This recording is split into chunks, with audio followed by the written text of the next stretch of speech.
ဘန်ကက်ကိုအခုမှစပြီးသုံးတဲ့သူတွေဆိုရင်တော့ပတ်စံထုတ်လို့မတက်တာတော့တကယ်တဘာဝပါပဲခင်ဗျာအခုအမတယောက်ကလာပြီးတော့ကျွန်တော် CB မှာလာမေးလို့တော့ဒါဘန်ပတ်စံထုတ်တာလေးပြောပြပေးမှာဖြစ်ပါတယ်ခင်ဗျာဘန်ဘုံလေးကိုကတ်ထည့်လိုက်တာနဲ့အတူဒီမှာလာပြီးတော့ပေါ်ပါလိမ့်မယ်နော်ကိုဘာမှမနှိပ်ခင်ပါဆိုရင်ကျွန်တော်တို့ဒါကိုယ့်ရဲ့ကနန်း password နံပါတ်6လုံးဖြစ်ပါတယ်ခင်ဗျာနော် password နံပါတ်6လုံးမှန်အောင်ထည့်ပေးဖို့အတွက်လိုပါတယ်ခင်ဗျာမမှားစေနဲ့ပေါ့နော်ဒါကလည်းအဓိကအရေးကြီးဆုံးသောအရာတစ်ခုဖြစ်ပါတယ်ပြီးလို့ရှိရင်တော့ကျွန်တော်တို့ဒီမှာဘယ်နေရာလေးနှိပ်မယ်အဲ့လိုမျိုးနှိပ်ပြီးလို့ရှိရင်အပေါ်ဆုံးခလုတ်လေးကိုနှိပ်ပေးမယ်နော်ဟုတ်ကဲ့ပါအပေါ်ဆုံးခလုတ်လေးကိုနှိပ်ပေးပါမယ်ခင်ဗျ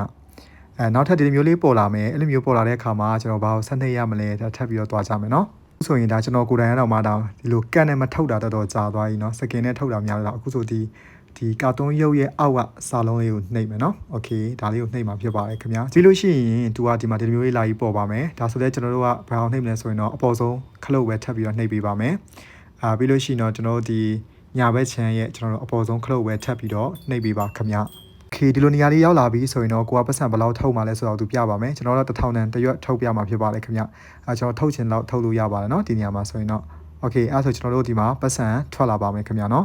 အဲ့တော့ကျွန်တော်တို့ဒီစကင်နဲ့ထုတ်တာဖုန်း software နဲ့စကင်နဲ့ keypad နဲ့ထုတ်တာပို့ပြီးတော့လွယ်တယ်မြန်တယ်ပေါ့เนาะအများကြီးနှိပ်စရာမလိုဒါပေမဲ့ကတ်ထည့်ပြီးထုတ်တာတော့တော်တော်လေးကျွန်တော်နှိပ်ရတာများလာလို့ထင်တယ်เนาะโอเคဒါဆိုကျွန်တော်အစိမ်းရောင်လေးကိုနှိပ်ပါမယ်ခင်ဗျအပေါ်ကကြတော့ရိုးရှင်းလွယ်ကူပါတယ်ကျွန်တော်ဒါကက်လေးပြန်ထွက်လာပါပြီခင်ဗျာနော်โอเคဒါကြောင့်အားလုံးပဲအဆင်ပြေကြပါစေခင်ဗျာကျွန်တော်တို့ဒီနောက်ထပ်သိချင်တဲ့အရာလေးလည်းမေးမြန်းထားလို့ရပါတယ်ခင်ဗျာကျေးဇူးအများကြီးတင်ပါတယ်ခင်ဗျာ